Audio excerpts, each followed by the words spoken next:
This is a review of set 75100, the First Order Snow Speeder.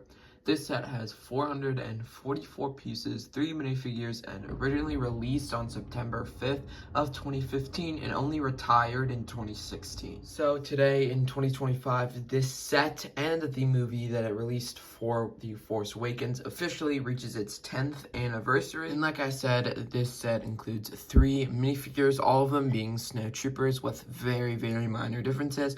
All of them are basically the exact same. The only difference is the actual officer commander, I guess, has a short blaster instead of a medium blaster.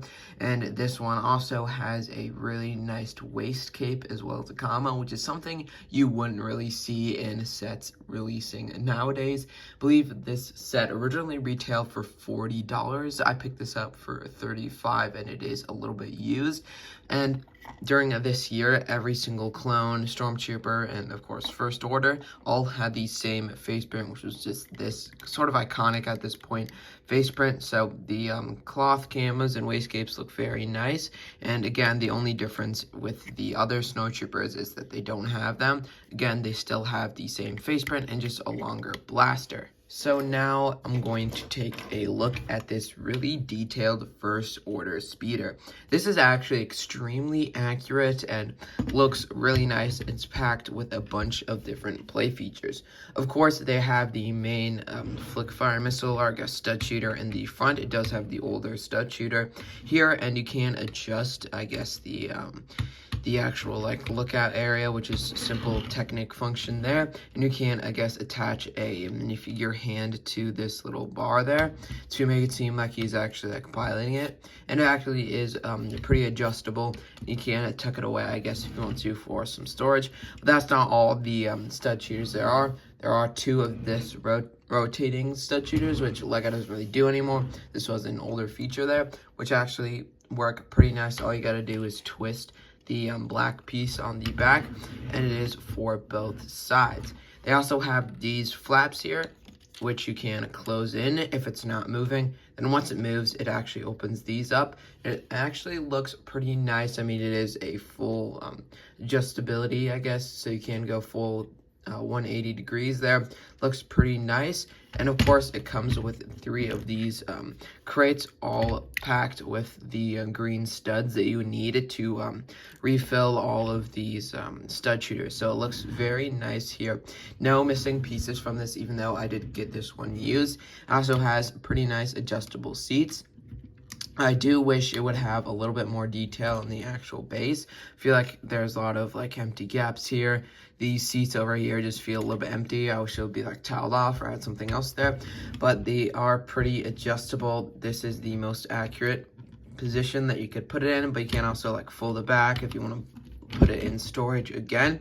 And it also has a couple clips on the side here for every single blaster, as well as a adjustable control panel here, which is a pretty simple adjustable control panel. And I believe this would be a sticker, as well as some other pieces, one right here, one right here, other one right here. So there's 4 here, then 4 more on the back. There's also 1 over here and here. So it does have a lot of stickers. I believe 8, 9, so about 12 or 11 stickers. Yeah, so it is a lot of stickers. I guess it was back in 2015.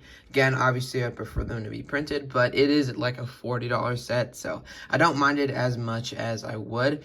With 444 pieces, it is really nice price per piece. You also get minifigures, and it just goes to show all the how LEGO has, I guess, evolved over the years, and just the price per piece has not been the greatest, at least for Star Wars, especially with this new August wave. But this actually is a really nice build. I'm going to take a look under here because it does have some of these clear Technic wheels, which make it seem like it's hovering, and you can just roll it around pretty easily on hard surfaces.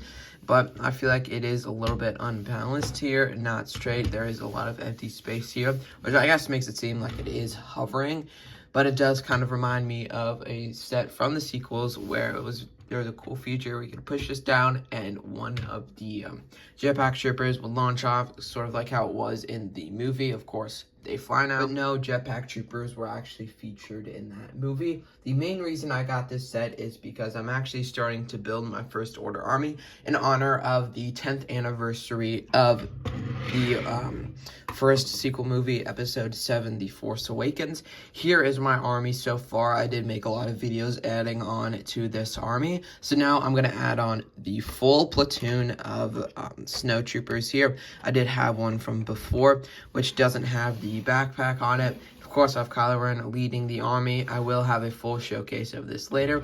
And of course, my very first vehicle of the army, this First Order Snow Speeder, which looks very, very nice. Overall, I'll give this set like a 9 out of 10. It was a pretty simple set. Price per piece looks awesome. And I really like how they have all the cloth wastegapes. There's not too many faults with this set. I feel like it was a nice set. But mainly the only reason I guess it wouldn't have done so good is because of the movie. Overall, it wasn't the greatest, I guess. But still, I'm really starting to appreciate the First Order sets or some of the sequel sets a lot more. And I'm happy to add this one to my collection.